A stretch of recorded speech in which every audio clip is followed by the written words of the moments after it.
and welcome all.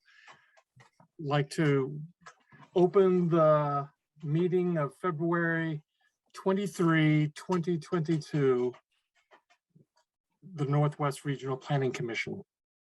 My name is Bill Irwin. I'm the chair of the commission, and we'll start with our introductions. And let me see if I can put this up in a way that so I'll start with Kirk, if you wouldn't mind. Good evening, Kirk Waite from Georgia. Thank you. Rowena. Rowena Brown from Richford. Thank you. Al. Alvo Jill from St. Albans Town. Great. And Sylvia. Sylvia Johnson from Isle Lamont. Great. Yvonne. Yvonne Danduran, Town of Franklin. Thank you, sir. Bob Bierman. Bob Bierman from South Hero. Thank you, sir. Lynn. Lynn Douglas Fletcher. Thank you, ma'am. Marietta. Marietta Schulten, St. Albans Town. Thank you. Andy. Andy Alling, North Hero. Thank you, sir. Barclay. Yeah, Barclay Morris from Grand. Thank you. Always like your backgrounds. Bethany. Bethany Remmers, staff. Thank you, Bethany. Gay Devlin.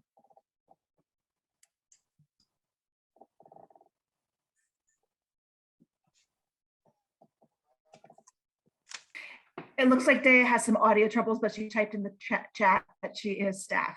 Great. Thank you. Dean. Dean Pierce, I'm also on staff. Thank you, sir. Egan. Egan Murphy, St. Albans Town. Thank you. Emily. Emily Cloft, staff. Thank you, ma'am.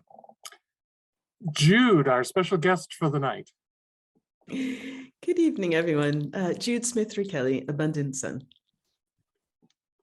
We're very glad to have you here tonight. Thank you. Lori. Sorry, Lori Rupel from Fletcher. No problem, Lori. Sarah. Sarah Had, Fairfax. Thank you, Sarah. Colleen.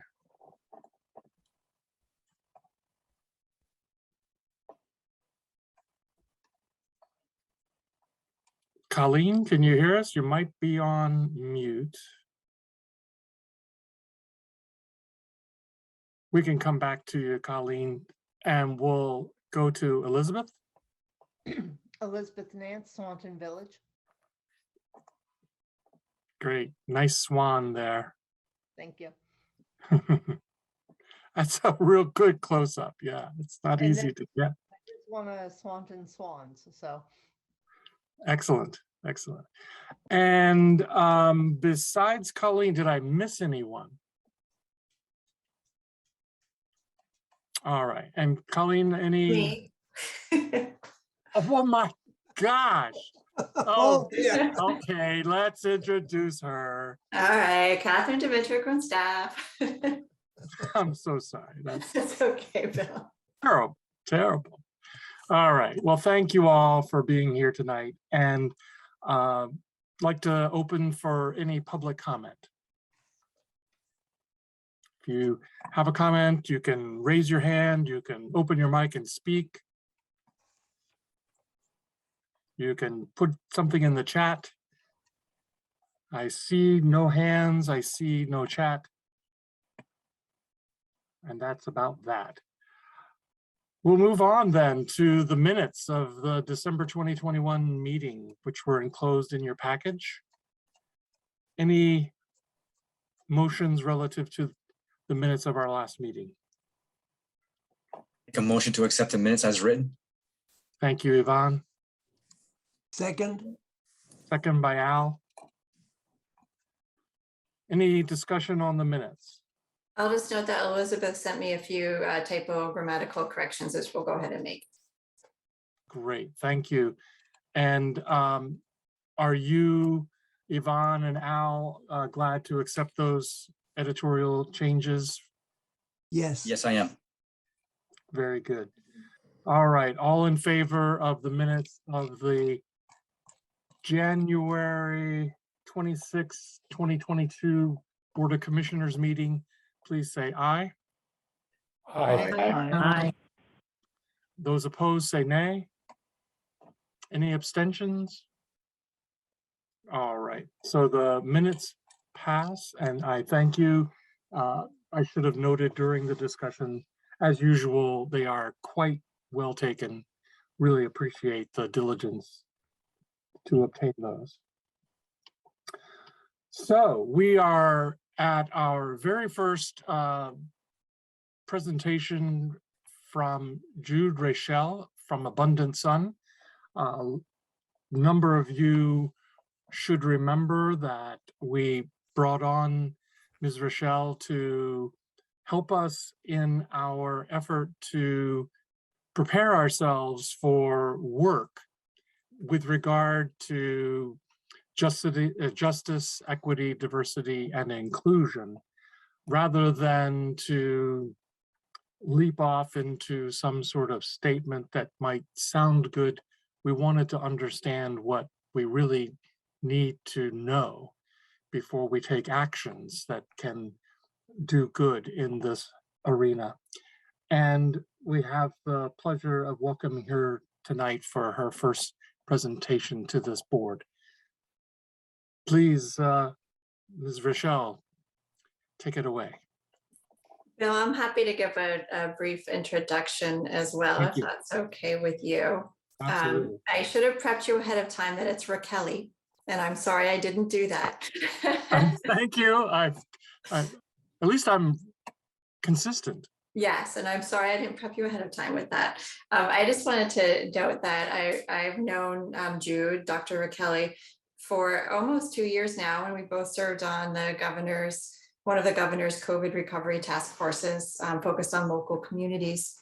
And she is a internationally well-known leadership and governance consultant. And what she's going to be doing is working with us on ethical leadership, and the diversity, equity, inclusion is going to be one piece of that, but it's really going to be under the umbrella of ethical leadership. And I would just note that Jude is a really wonderful person. I think you'll get to enjoy getting to know her as much as I have. She's very talented and brilliant, but she also has an amazing sense of humor, great taste in music, and I think will make this a really enjoyable adventure for us over the coming months. Thank you so much, Catherine. So hello, everyone. It's lovely to see you. It's nice to have the mystery solved, because you just never know who's going to come into a Zoom room in anticipation. So here we are. And I'm delighted about the work that's in front of us. I'm delighted to see how we can be very creative and impactful and really relevant for the times that we're living in currently. So that's a great introduction. I've got a bit of a PowerPoint presentation. I don't like it. It's not a death by PowerPoint piece at all, but I'll just use it as a bit of backdrop just to talk you through where I come from in terms of the subject matter that we're going to be exploring together. And I said to Catherine, she was asking me, so how do you want me to define you? And as Catherine says, I'm all about ethics and leadership and governance. That's what really delights me. And so that's very much where I've landed in my professional career, which spanned in the very early days. I started as a junior consultant doing diversity and inclusion training and consultancy and what have you. But I love data.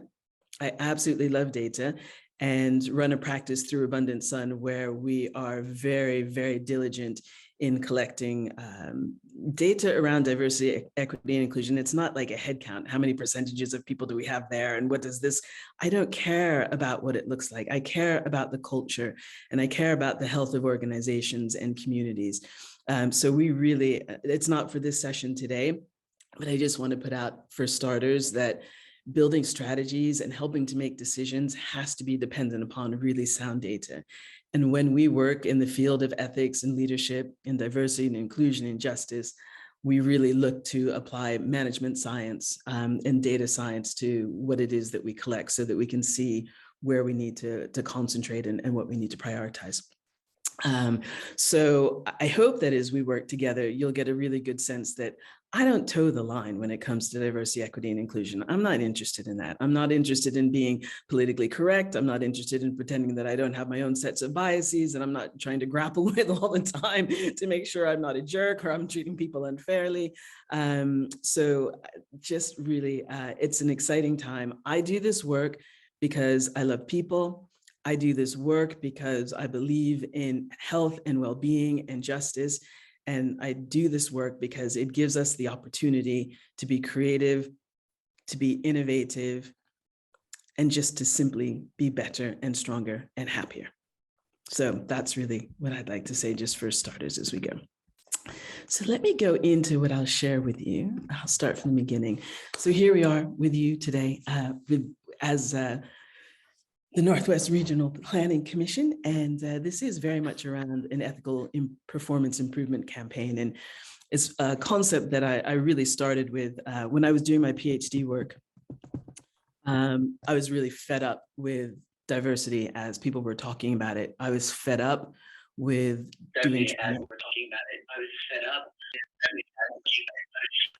Is that me? I don't know, but if everyone could mute, that would be greatly appreciated to avoid the feedback. Thank you. Thank you.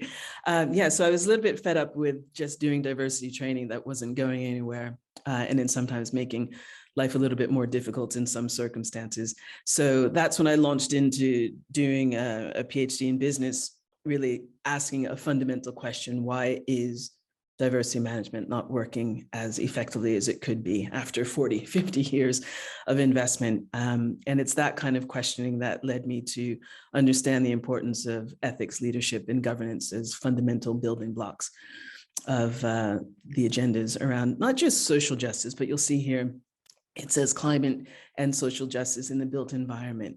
These last 2 years of living through a pandemic and living through all manner of political, cultural, economic crises has really galvanized many of us, not just in Vermont, but I can see across in many other jurisdictions.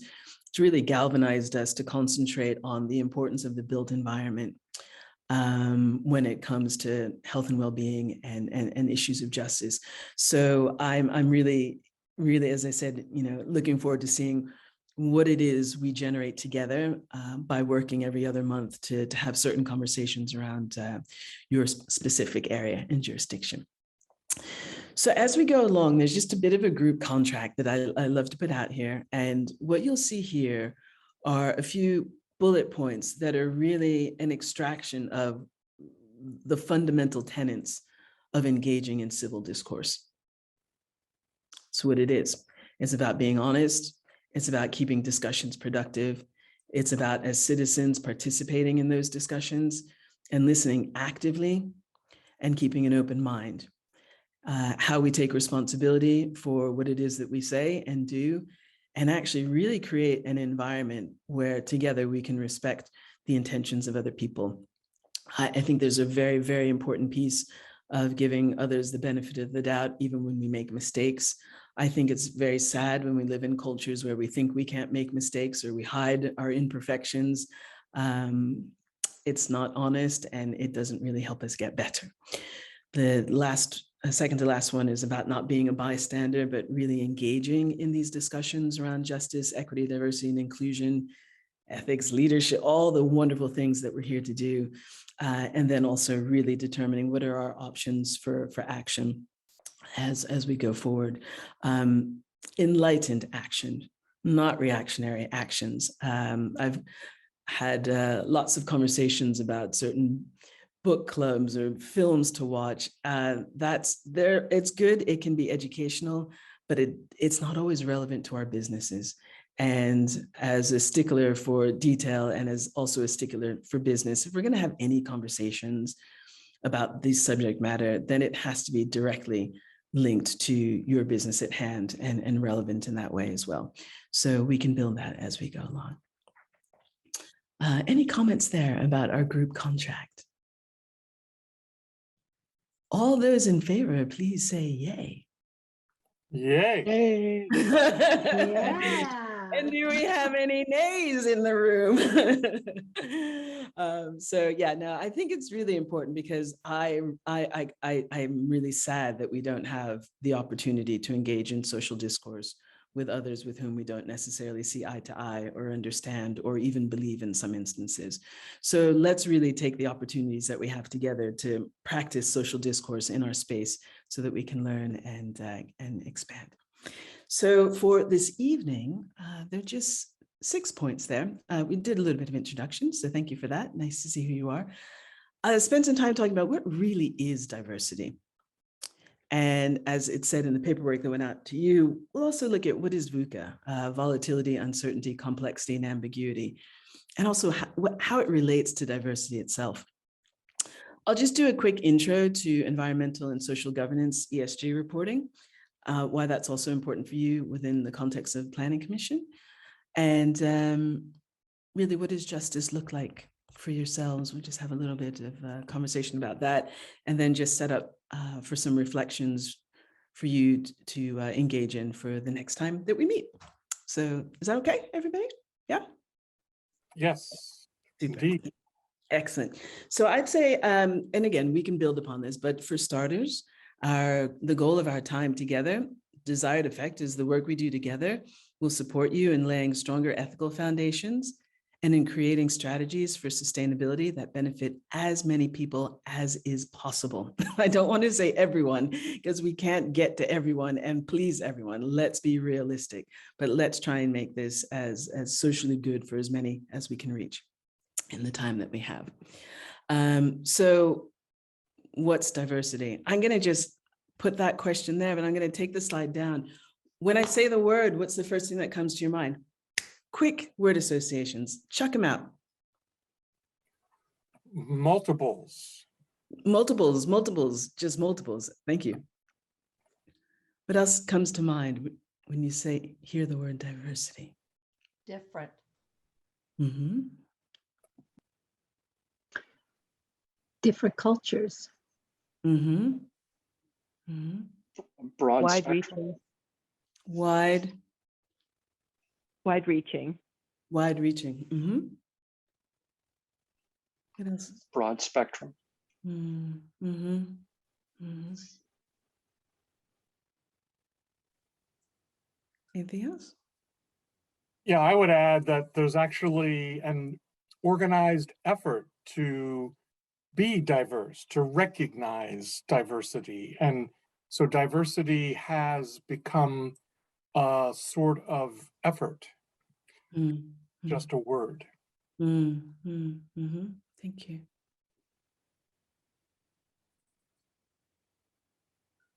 What else do you see when you see or hear the word?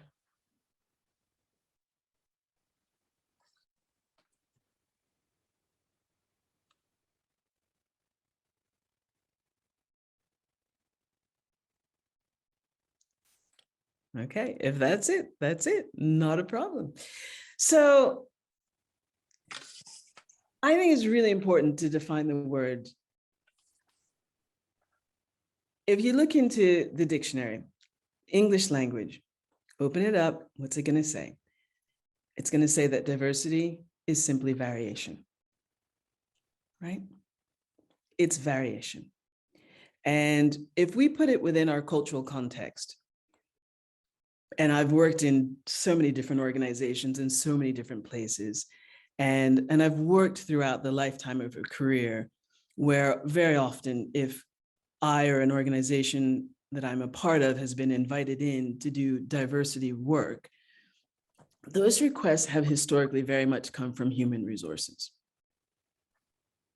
And those requests have very much come from human resources to make sure that everybody is trained to do the right thing, to comply with the legislation, don't break any law, don't say anything that you're not supposed to say. And let's make sure that we value all the differences that exist amongst us as people. I have seen numerous statements that say diversity is all the ways in which we're different because of race and gender and disability and how many words can we have? The list would go on ad infinitum if we're only really going to talk about diversity, about that it has to do with people and people's differences. On one hand, of course, yes, it does. But on another hand, that's gravely inaccurate. So I want us all, as we're working together, to have a much broader understanding of what diversity is. We're going to start with the notion of variation as we go through.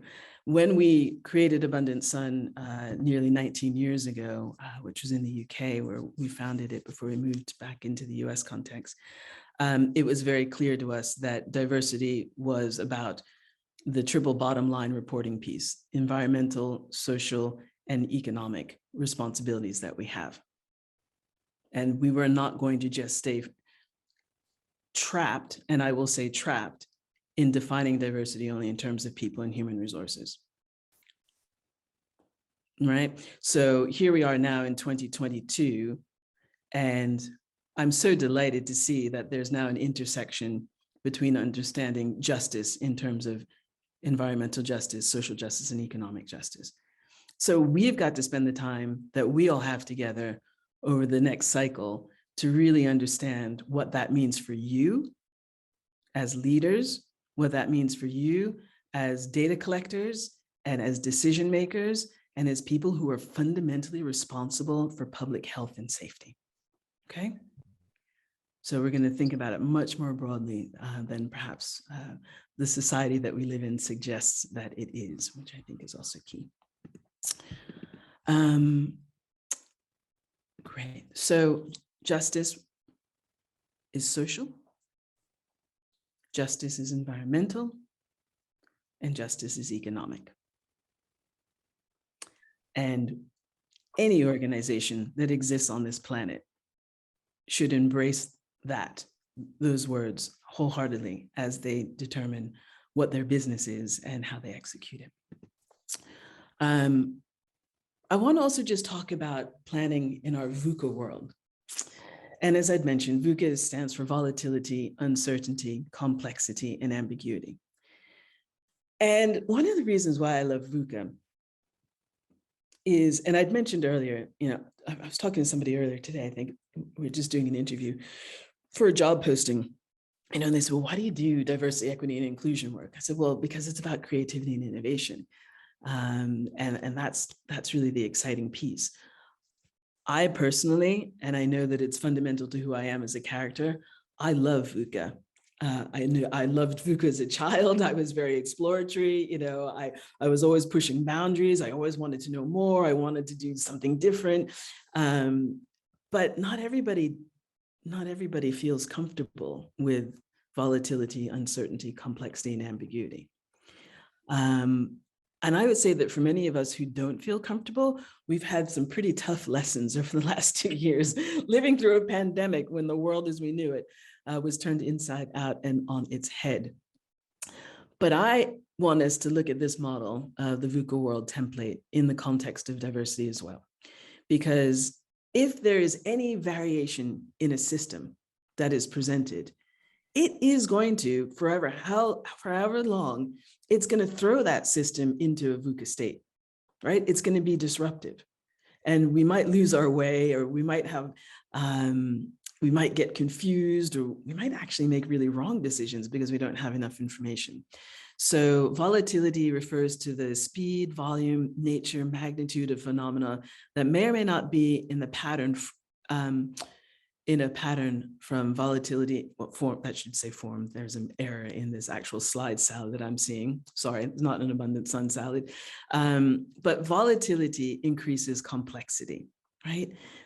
complexity is wonderful. The work we do together, we should look upon this as a gorgeous puzzle that needs to be solved in some way, shape, or form.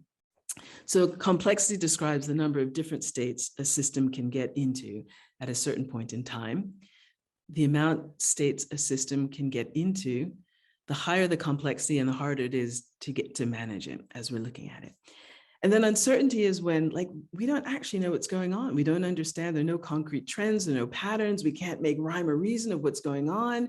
All the things that we think are normative have all of a sudden just disappeared. And we find it difficult to establish what will happen next. So there's uncertainty that's there. And then the ambiguity piece is where there can be multiple interpretations. Sure, we appreciate when we're talking about diversity and diversity of perspectives and priorities, there's always going to be ambiguity, which can sometimes, as decision makers, make it really hard to make good choices and to achieve the desired outcomes that you have as well. So that to me is something that's very essential, looking at the VUCA world. Can I just ask, for the last 2 years, as we've been living through the pandemic, and this is absolutely VUCA incarnate for ourselves, like, what have been some of your biggest challenges as a board of commissioners making decisions inside of all this VUCA in the past 2 years? So this is Bill. I'll kick it off. Sure. Hopefully have others follow. I have to say that I found the Board of Commissioners to be a haven of regularity as opposed to my regular job. I work in public health, and we've been dealing with the COVID-19 pandemic directly. And you're absolutely right. VUCA describes it perfectly well. And it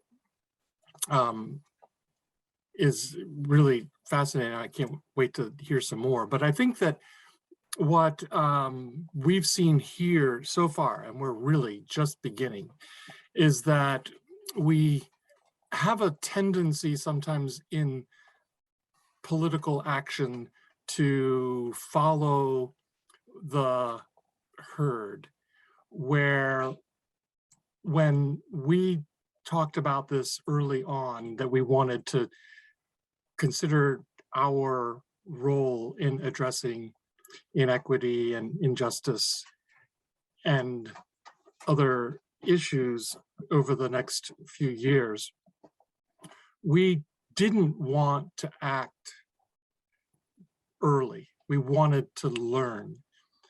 And I think that that's reflected in your description here. We saw that it is quite complex. It is quite difficult, and it is not easily navigated. But I think that if we know that going in, we'll be better off as we emerge from our work to do good things. And that's my goal. Excellent. Thank you, William. What else have others seen as some of the challenges, things that have changed? There's a lot that's changed, right? There's a lot of variation in the system in 2022, much more so than there was, I think, when we started. How have you felt personally impacted at all? I think there's been a loss of human touch. Physically and it's, Zoom meetings are okay, right? But we've got fake backgrounds, and I like to shake a person's hand or hug a person and look them in the eye when I'm speaking to them. Yeah. And there's a massive adjustment that's had to be made in light of that loss of a human touch. Yeah. I think along with that, the challenge has been that there's a very broad range of worry, from people who have very, very little worry to people who are worried all the time about the pandemic. And that's been difficult to manage. Mhm, mhm. Thank you. Thank you, Kirk. Al, I know you had your hand up, and Sylvia, I'll get to you after Al comes in. Can you hear me? Yes. I follow up. I agree with what Kirk said. Not speaking now as a commissioner, but just somebody who lives in the outside world. I don't worry about getting COVID because I've always followed the health department's advice, and I've got my 3 shots. What I worry more about is going into stores. I always wear a mask, not because I'm worried about catching the disease, but more worried about infecting somebody who's either not inoculated or children in particular. And I'm always amazed. I came from a background of the common good, and I believe very much in the common compact, or the common compact. So I find it somewhat difficult for people who, and I understand the individuality and individualism, but not they understanding a sense of responsibility for children, basically for children, because that's my biggest concern in a grocery store, if you will. Yeah, thank you very much, Al. Thank you. Sylvia. Yeah, so I am also going to piggyback on what Kurt, or expand on what Kurt said. I see it with work, and I also see it within our commissioner meeting. Used to be very chatty, very, we check in, and I would just say, if you were in person and we were in the same room, I think there would be more conversation, more questions. And that's what I see is missing from presentations, from meetings. I see it in our staff meeting. Used to be, we meet every other Monday, all morning. Used to be, again, very robust question and answer period. That is dialed down immensely. What has picked up, though, is communicating effectively via email. And also using Teams a lot, calling. Instead of using an email, I'll call them on Teams. That's huge because it's like a video phone call. It's like FaceTime, right? Yeah. So it's ironic that at one end, the group situation is diminished, yet sometimes the one-on-one communication, which used to just be handled by an email, now can be visual. Yeah, great stuff. Thank you, Sylvia. And that really does speak to some of the challenges that we have with change, and how do we adapt to different circumstances so that we can create new patterns, right? I mean, and that's the whole thing about diversity, equity, and inclusion, and justice, where we put it in there as well. We have to be constantly evolving. Yeah, and it's not change management. Sometimes you get into change management and we're changing a system, or we have to adopt a new, it's really about how are we going to transform and really learn from and get to a better place than we were before something had started. So the change piece, I think, is just so incredibly vital. But to the initial point as well for Kirk, and I think that this is so fundamental to our time together as well, is the restoration of humanity, right? The restoration of connectivity, the restoration of ensuring that all of you, and actually all the communities that you serve, really have a sense of value and belonging, right?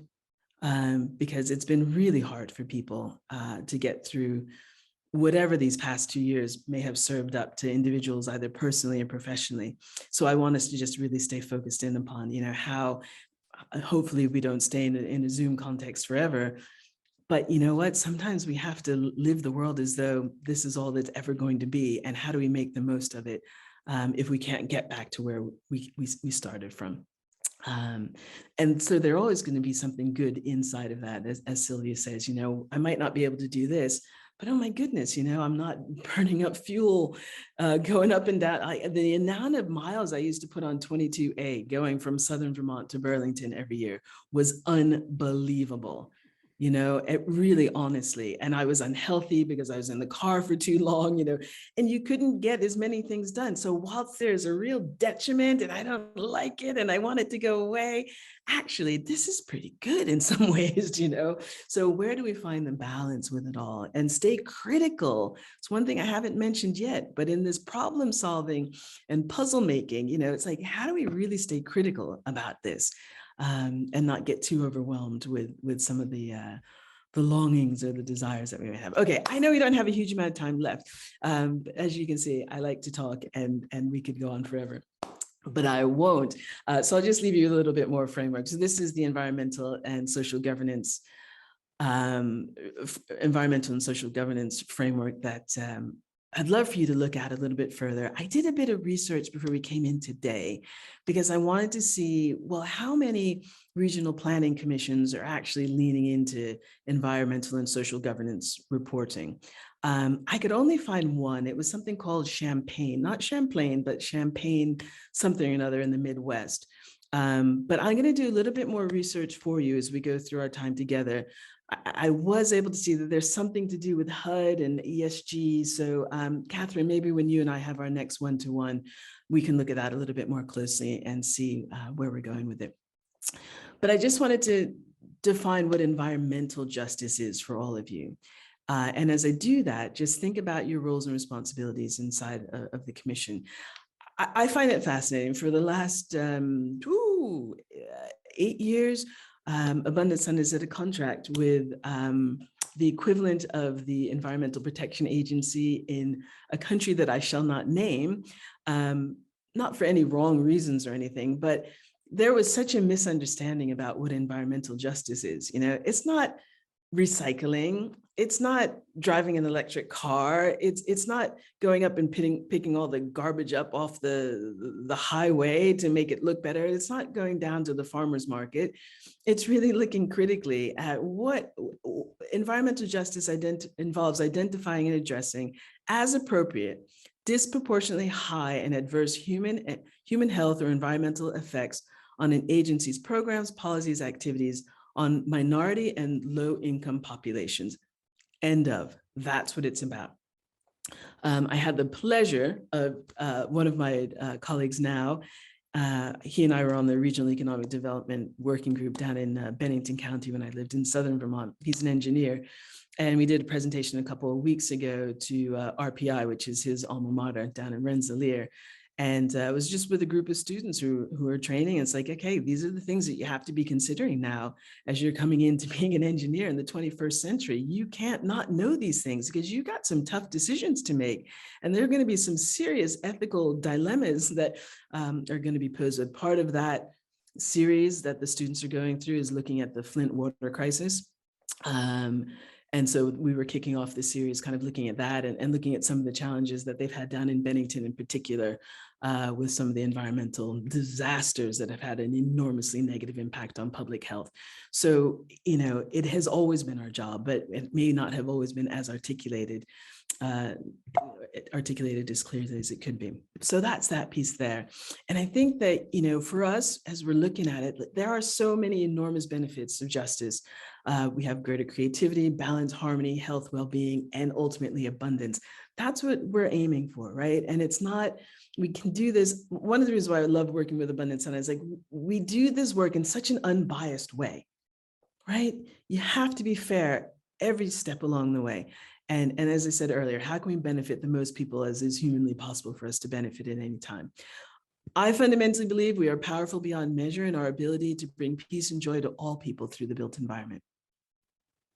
Whether it's transportation in a road or a house, you know, I don't mind, I don't care what it is, but we have the power through what it is that we know, through the skills that we have to really make it a beautiful place. So this is just a little bit of an overview of, for me, what I think is the big picture.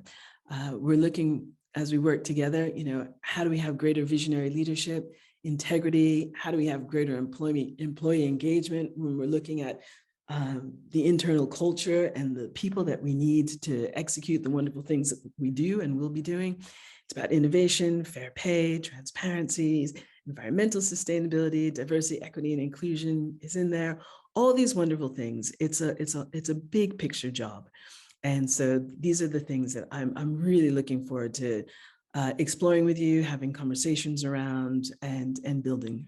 So as I mentioned, Catherine and I will have our one-to-ones in between when we all meet together, so we can keep feeding you some ideas. We didn't do any sort of pre-session reading today. I think homework is sometimes a bit of a headache, and I don't like to lumber people too much with it, but we will be giving you some light reading material as we go through the next few sessions together. And so what I will leave you with are just these questions here. Why is ethical, it should say what, I'm sorry, what does ethical performance mean to Northwest Regional Planning Commission? And what vision, look at how badly I'm doing my spelling today. I have to apologize. Catherine hasn't told you that I'm nowhere near Vermont, and it is now 20 minutes to 1 in the morning where I am. So apologies for the typographical errors in that last penultimate slide, because my gosh, I am ready for bed.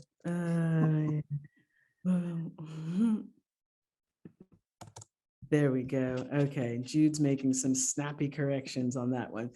These, my friends, are the questions that I'd like you to consider. What does ethical performance mean to Northwest Regional Planning Commission?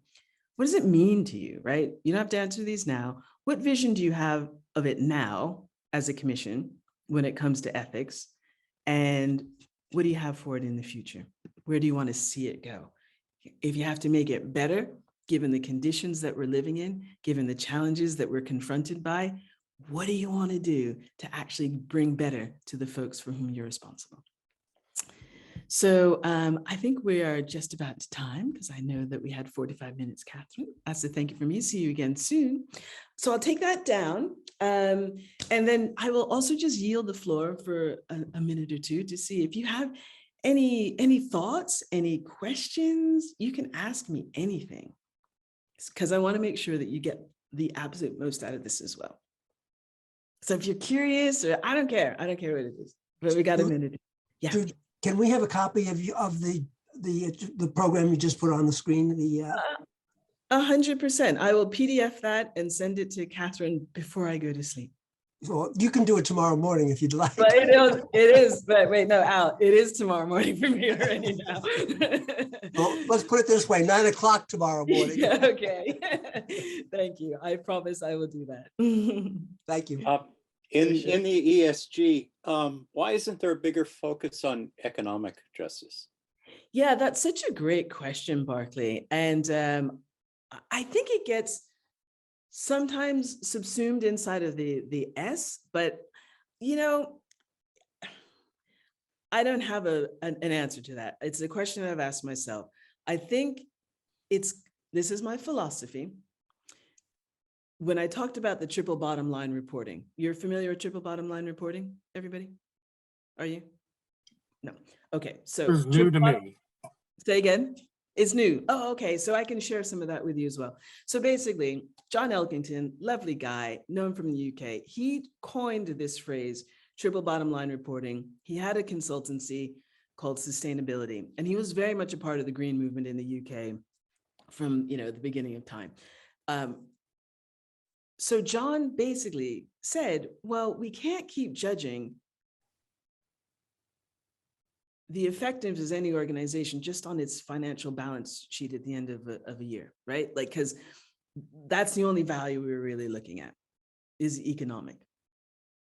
So John introduced the triple bottom line. From the economic, he said, we have also the social and the environmental now. And at that point in time, for the last 20, 30 years, you have enormous organizations, the Shells of the world, the Coca-Colas, the McDonald's, like everybody knows, oh gosh, we're not going to just we're not going to be judged solely because of how well we're doing financially at the end of the year. We have this whole thing about social and environmental impact that we've completely been avoiding because all we've been caring about is that financial bottom line, right? So the game changed when John started talking about triple bottom line reporting. I'm happy to share some of that with you before we come together. So Barclay, I think, it's just my philosophy, I think that it only says environmental and social governance because there's been so much of the economic that is dominated, and it's trying to counterbalance. That's my theory. Yeah, good question. One more?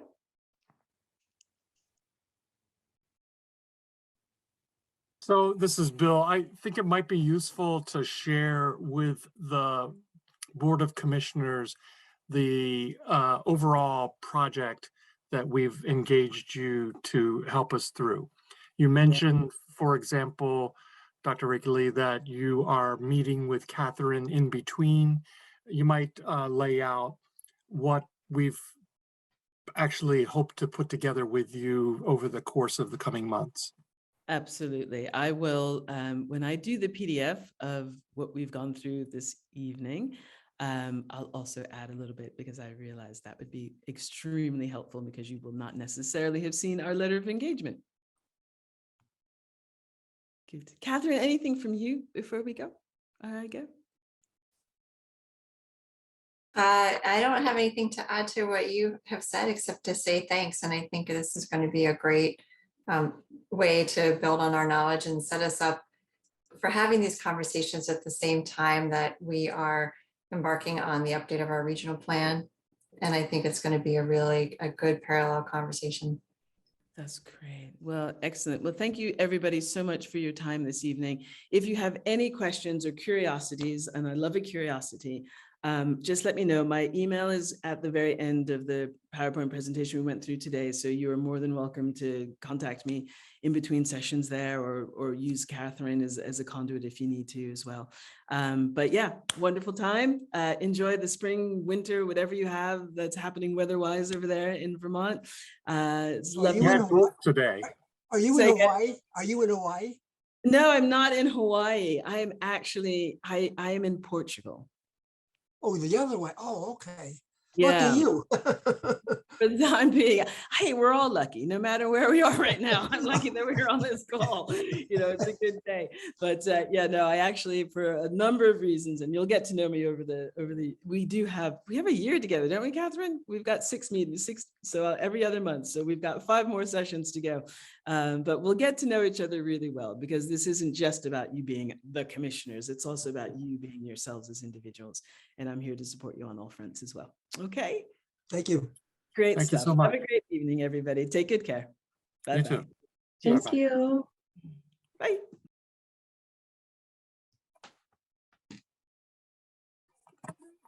So I will just say that when the executive committee engaged in this effort to try to understand really what we wanted in the Northwest Regional Planning Commission to prepare us to be better actors in this arena, we didn't really know a lot about people to bring in. And I'm so appreciative that Catherine, you did, because clearly I've seen that Dr. Rakeley is going to be just wonderful for us. And I thank you for knowing that and for being here with us so that we could benefit from what you know, because we couldn't have found someone like her without you. True. Go ahead, Bob. Quick. Here. Yeah. So yes, I'm looking very forward to this as I get into more trouble every day. I guess one of the questions with Dean recording this, and about, what have I got? About half of our commissioners are here. We've got a quorum of towns, but we don't have a lot of the commissioners. Are we going to be able to take pockets of these recordings and put together a package so people can see what they've missed or catch up on what they've missed? Yes, so we're doing a couple of things. We are setting up a YouTube channel to host our board meetings, so they'll be available. And then Dea is helping me gather up all the resources that we've collected about ethical leadership and diversity inclusion. And we're going to be setting up a separate space on our website where that will all live in one place. So you don't have to say, when did that get emailed to me? But you can just go there. So Daya is helping me with that. And then we'll have the YouTube channel. Because that'd be great to have a package that we can, whether we use it ourselves or even if we end up going to our other boards, we can say, look, here's a resource we have we can tap into. Especially as we're hoping to get some of our vacancies filled after town meeting day. I think that will be important for folks to be able to have seen this session. Yeah, I really love the idea of the town, the YouTube channel. I think that that'll be great for each of us, if you'd like to point that out to our municipalities to say, hey, look, here's some, because it's not good enough for us to learn. We need to share. And this is a good way for us to share. Thank you for thinking of that too, Catherine, and the whole staff that's there working with you. I'm just so proud to be a part of it. Thank you. Any other comments or questions, thoughts about our initial presentation relative to I think ethical leadership? I really appreciate that. That's a wonderful title for all of us to carry with us. Okay. So, Bill? Yeah, go ahead, Al. Or I'm sorry, that's Sylvia? Yes, it is. Thanks, Bill.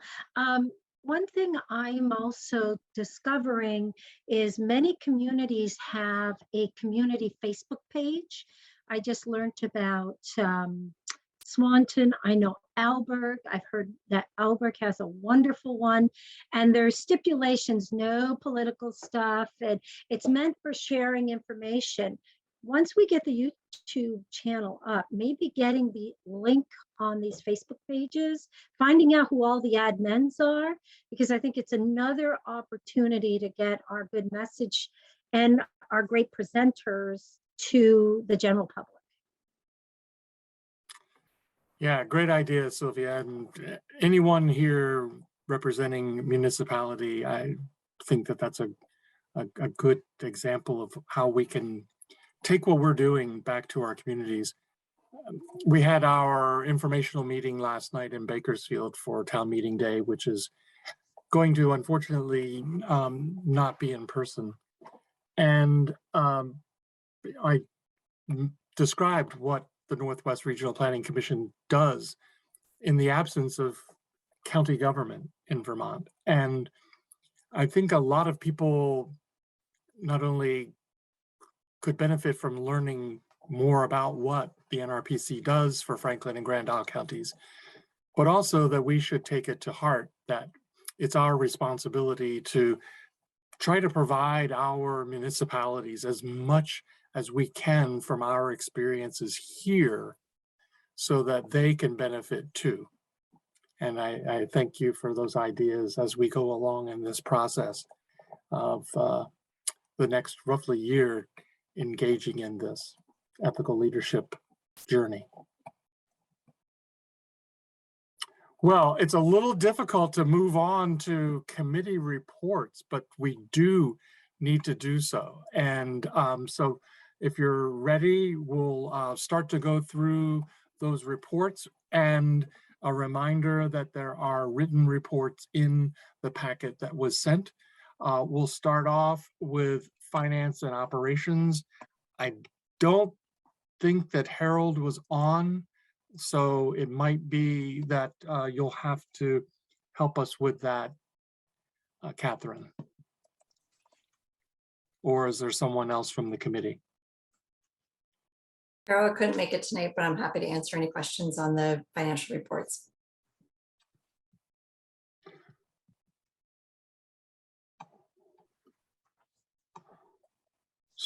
So any questions? You've got the profit and loss budget versus actual on page 8, the balance sheet on page 9. They look very similar to last month in many ways.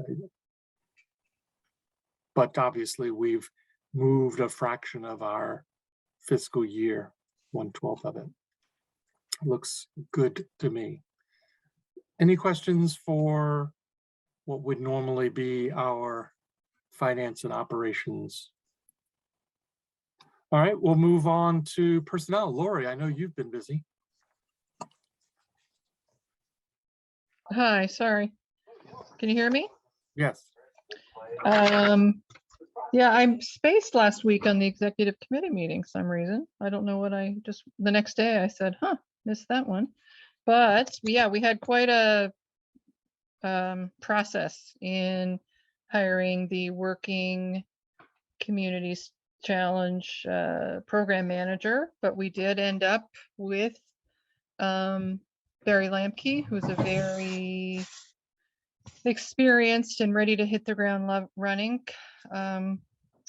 person. And so I think given the twists and turns we went through, I think we ended up as best we could.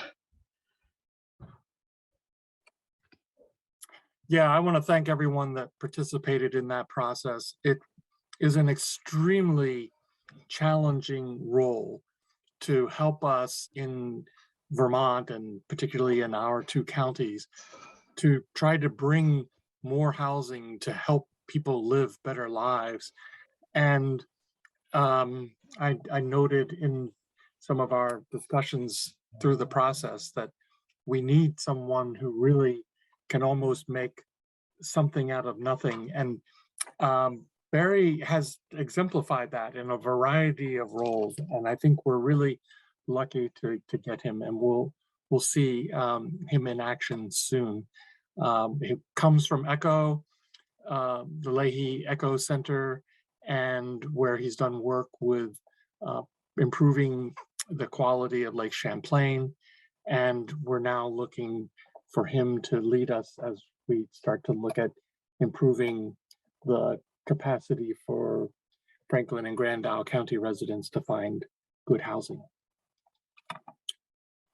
All right, we'll move then to the executive committee. And I think the most important news to share there is that we have an action item at the end of our agenda tonight to provide to you an opportunity to endorse our recommendations for the Energy and Climate Committee, which will be another extremely important effort for us as we move on into the future.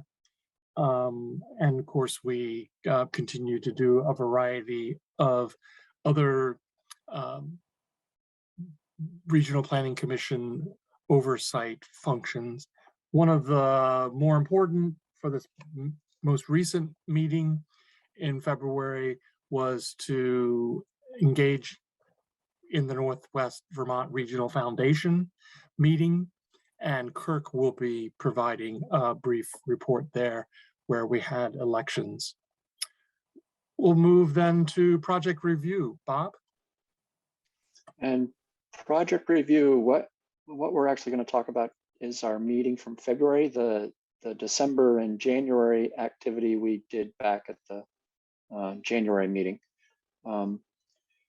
We did kind of pre-review on 4 projects. There's nothing that we made a statement that needs board action here. We continued some more with the Purpose Energy project in Enosburg. We reviewed a proposed solar project in Sheldon, and we also discussed Act 250 project in the city of St. Albans, where they're doing some culvert and wetland treatment work down near Lemna Drive. So there's really nothing earth-shattering in any of these from what we've gone through. So if anyone has any specific questions, we can go through it, but in interest of time, I'd like to move on. Yeah, thanks, Bob. I would say from participating in these meetings to a limited degree, I'm really proud to see that this committee makes recommendations and asks questions of the permit holders or those who come before the committee, and it improves. The one that Bob mentioned, the energy systems project in Enosburg, we've seen actual improvement in that project over several months of deliberations by the committee. And I'm very, very pleased with that effort. Thank you, Bob, and thanks to all on Project Review. Actually, I guess, Bill, one more piece to tuck in there is, in light of our justice discussion, we have been taking not environmental, social, and economic justice view at all of our projects recently, and which is more than we had done in the past. So we're trying to adapt some of our learning already. Yes, thanks, Bob, for that reminder. So Transportation Advisory Committee, Harold's not here for that. I'm not sure, Bethany, if you have anything that you might share there. Sure, and many are on the call that attended that meeting. But the TAC met, and we invited our local legislators to just have a roundtable to talk about transportation issues. And we had 3 participate, which, given the busy session, was much appreciated. And, many of the topics are things, the typical candidates. We talked about bridges, roads, paving, resiliency, public transit. But it was still a really good discussion. And I don't know if any of the TAC members have anything to add. Yes, please. Any TAC members, if you have something, this would be a great time.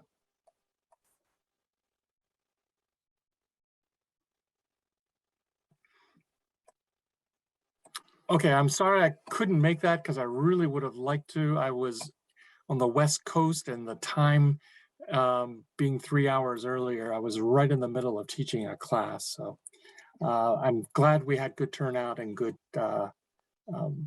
responses there.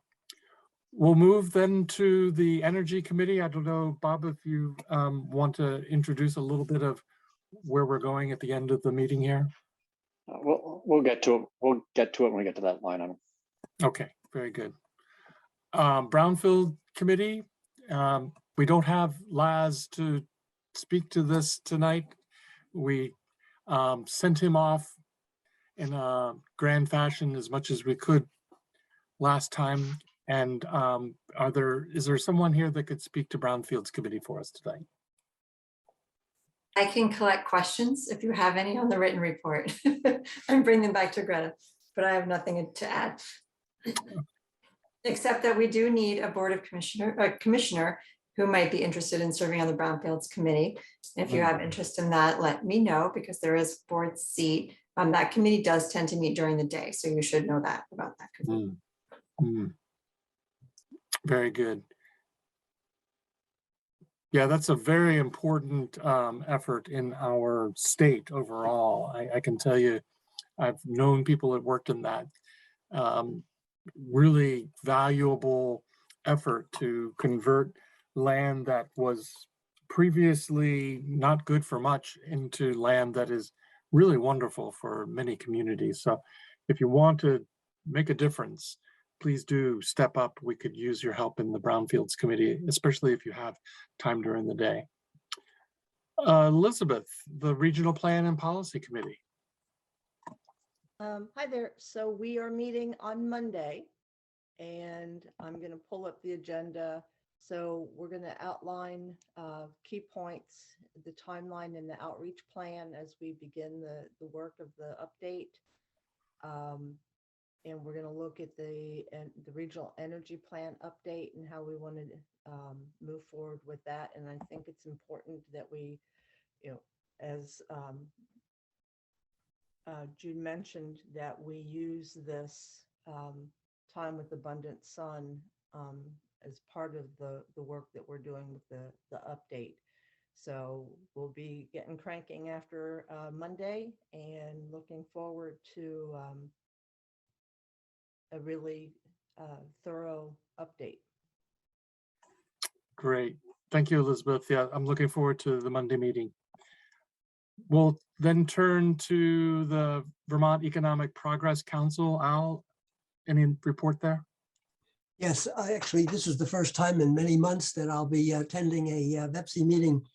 Beta Technologies, which is a company that's presently in South Burlington, and they're developing both electronic planes and electronic helicopters. they have an option to buy, I believe, buy or rent the old Ever-Ready plant in St. Albans to make batteries. It would start off with about 30 jobs and move up to, I believe, 200 jobs over the next couple of years. The big issue is that New York State is competing very heavily to attract them to come over to Plattsburgh. And so this VEPSI grant, the VEGI grant to help them train in new employees is a critical component to try to keep them in Vermont. Fortunately, the owner of this company, or the CEO, is a Vermonter. He would love to stay in Vermont. And so our hope is that VEPSI and the VEGI grant will be sufficient to keep him in Vermont, and in particular, St. Albans. That's great. That would be a real win-win to use that property and to keep Beta here. Yeah. Hear a lot of great things about them, and certainly is the future. Thank you, And Al. Emily drafted and I signed, and we submitted a letter of support for that tax credit. It's in an existing building in our growth area, so it's a really good location as well as a really great project. Catherine, could you email that letter, a copy of that letter to me? Yes, I can. Sorry, I usually do it. I'm sorry, it's been so long, I totally forgot. I know. Years.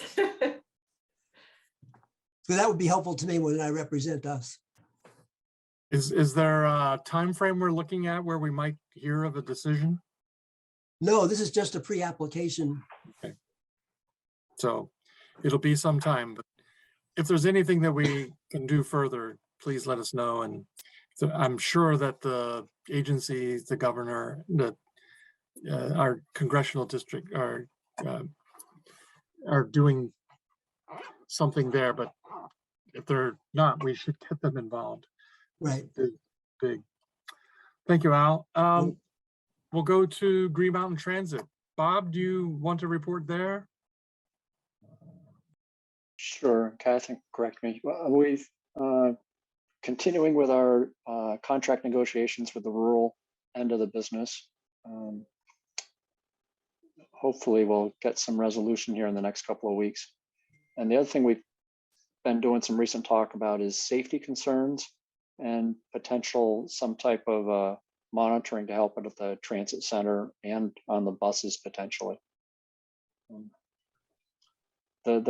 The situation with COVID and all the extra stress has really kind of pushed a lot of things over the edge. So we're trying to see what we can do to help improve our method of dealing with the public.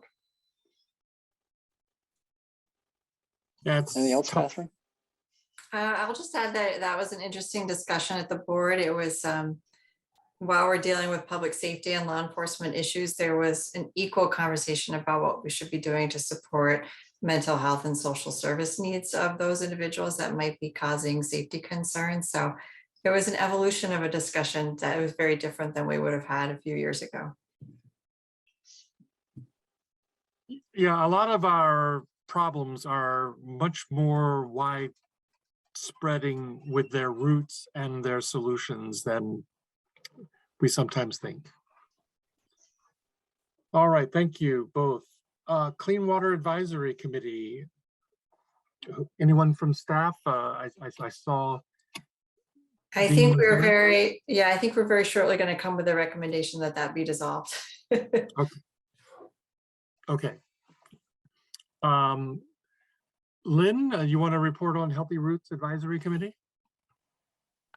We did not meet.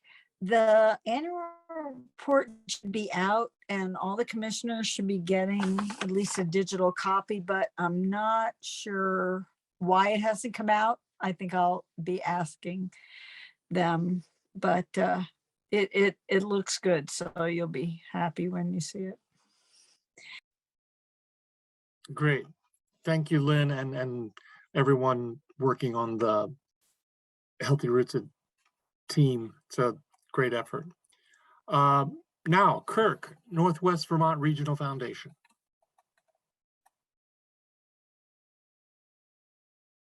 You're muted.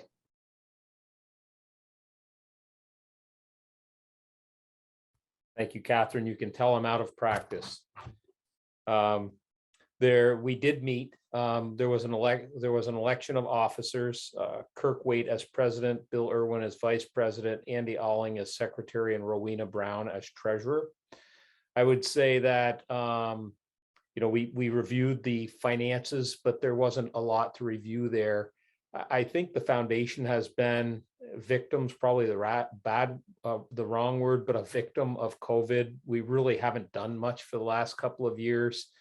We haven't had a lot of regular meetings and have not put a lot of effort into trying to figure out how we can use the foundation to further the goals of the Northwest Regional Planning Commission. And I'm hoping that we as a team can turn that around over the next year. Yeah, thanks, Kirk. And I wanted to note really valuable effort here to keep Kirk in as our president. Kirk helped us initiate the foundation, and to have his leadership as we renew our efforts post-COVID will be very valuable. And I thank you for your time and effort on that, Kirk. My pleasure. Thanks. All right. We'll ask if there are staff updates.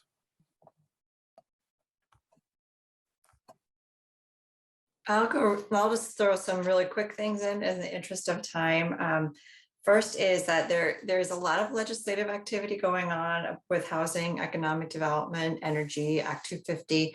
And rather than trying to take time to read through a bunch of bills, what I'll do is in our follow-up email to everybody, I'll give a summary of what's going on. Next week, they're on town meeting break. So if it doesn't happen this week, you'll have some time to read the email and catch up on what is going on.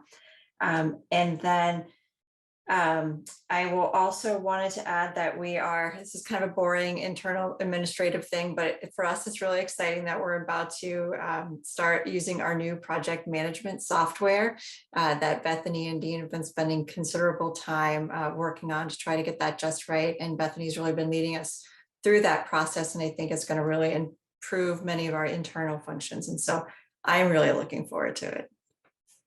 I know there's got to be somebody besides me that likes this kind of stuff, but it's part of the board. So I like it. And so it's not Microsoft Project, it's somebody else, something else? Ah, okay. Smartsheet. Interesting. It integrates our timesheets with our QuickBooks and our project management side. Wow. So it's pretty cool. Wow. Yeah. Okay. Congratulations and good luck. Anyone else from staff have something they want to make sure we hear? And again, there's pages of staff reports in your packet that's been provided to you tonight. And as usual, I'm just so pleased to see how much this team does. And thank you all. I was going to ask if you were going to update about the water quality councils. Is that why you have your hand up? Yes, I was happy to do that. Membership in the 2 basin water councils was announced on Friday, so we are polling people to find out when it would be possible for them to meet, and we are looking at the 3rd and 4th week of March. So those groups will get up and running and working on some organizational matters, several different things for them to attend to. We're also planning how we will be working with the partner organizations and those who will be helping to complete the water quality projects. The last thing I'll mention is kind of an important one, big questions being worked on at the state level that we're participating in the discussions of, including the formula that will be used to distribute the funds that are going to be available this year. So what will the formula be like specifically to distribute those funds across the basin? And we were trading emails just today about that. So more news to follow. And if there are any questions, let me know. Yes, thanks, Dean. It was interesting, the email you sent out. There are 2 ski instructors from Smugs on the commission, and I saw them both this weekend and said, hey, it's great to know you are engaged in water conservation, and it's nice. All right. We will now move to the next item of the agenda, which is really seen on page 16 of your packet, and that is our Energy and Climate Committee membership. The staff sent out a letter to a variety of people for their interest in becoming citizen members. And we also, of course, have had some interest expressed by you to be our commissioner members. We have a large committee. Right now, you can see that we have 7 seats for commissioners, and we have 5 seats for citizen members. That gives us a group of 12. And then we had 2 others who volunteered from the public, and we, rather than just say, no, you didn't get that, we asked them to be alternates, and that allows them to obviously participate in the meetings as a member of the public. But if something arises where one of our citizen members has to move on, it allows them to have a lot more awareness and perhaps to jump right in if there is a vacancy there. And with regard to vacancies, because we do have 1 available seat among commissioners, where we have Peter Zamor, Bob Bierman, myself, Al Vogel, Vincent Hickey, Kirk Waite. We have 1 left. If there's anyone here who would like to be appointed, we can add you to this list. Barclay, I see your hand up. I think I had sent an email to Catherine earlier in the week that said I would be interested in filling that final seat. Great. Sorry, I've been out, so I didn't see it if you sent it. Great.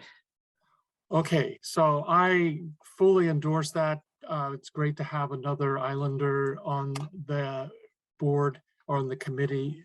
If what I would like is, this is actually a membership that I can make on my own, but I told the executive committee that I'd like to bring it to the full board of commissioners for your ratification, because I feel like while I have the right to appoint these individuals, I'd like to make sure that you agree. And so I'd entertain a motion relative to ratifying this with the addition of Barclay to fill that 1 available seat. Is there such a motion? So moved. Thank you, Elizabeth. Is there a second? Second. And was that Sarah? Yes, very good. Thank you. Is there any discussion?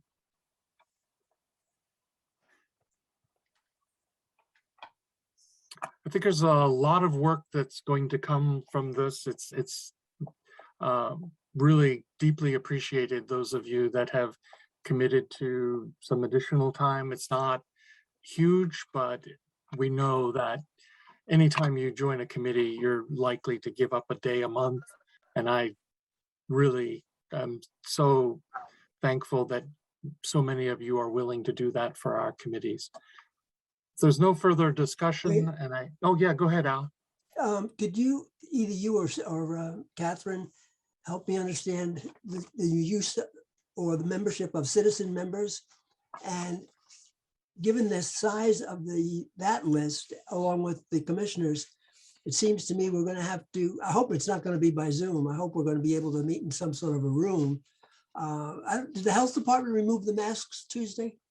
I don't know. I didn't hear the governor. I don't think we've done that yet, Al. Okay. But I also didn't have time to listen to the governor. I just react to what he says later. Yeah, I think that size of group, it's going to be interesting for us. We'll have to start to look even broader about how we'll conduct some of our bigger committee activities. You know, we are starting to reach the end of COVID, where I think we're generally trying to say we cannot predict its end, but what we have to do is start to learn to live with it. And that likely means too that we'll have to learn to work with it. I can say that our health department, we're looking at probably returning to work more in April. And that may be something we think about here, but that is a large group and we will have to look at larger spaces.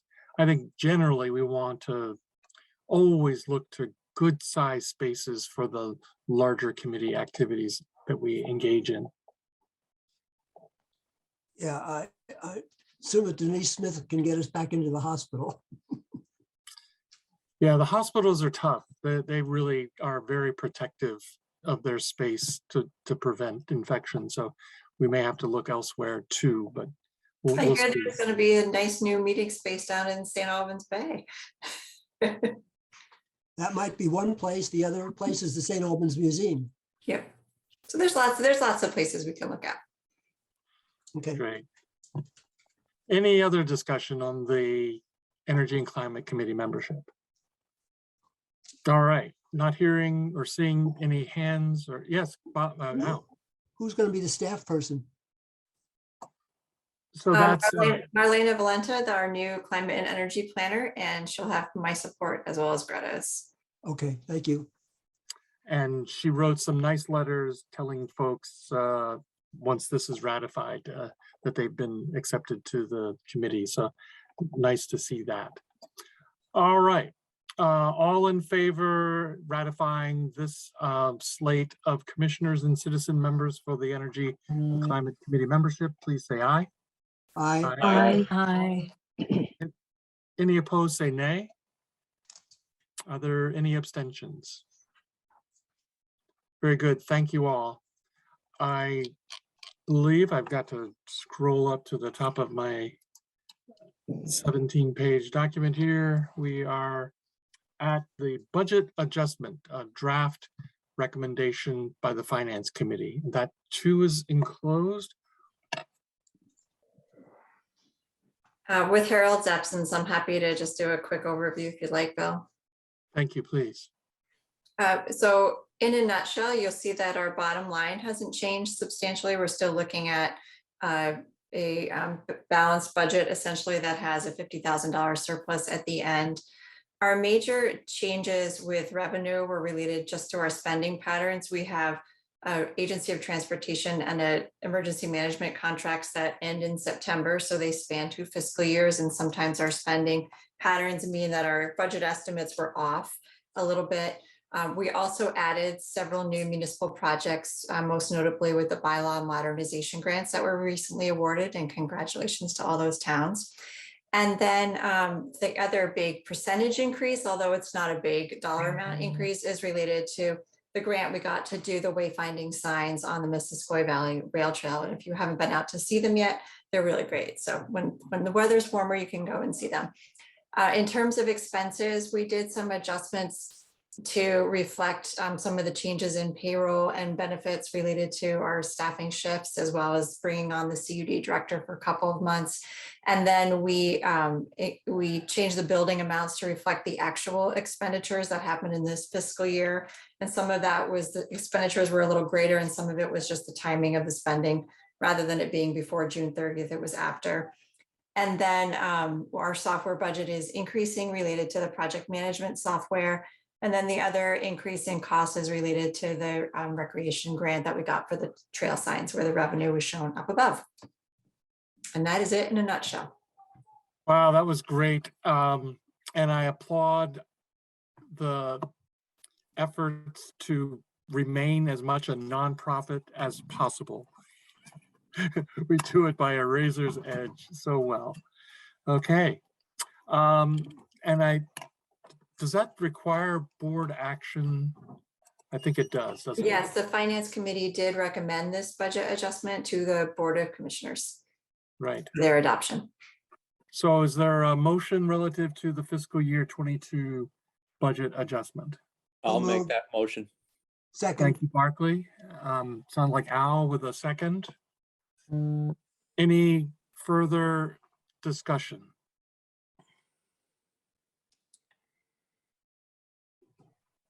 Okay, I don't see any hands and I don't hear anyone.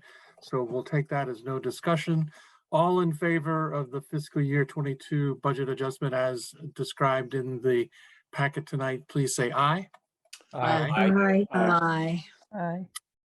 Any opposed, say nay. All right, any abstentions? Very good, thank you. The motion passes. Are there any commissioner announcements?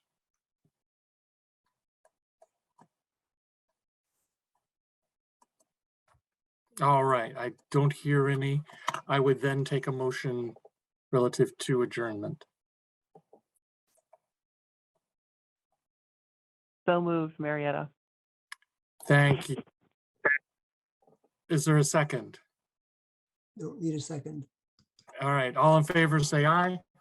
Aye. Aye.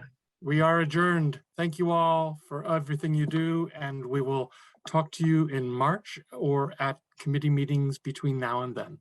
Take care.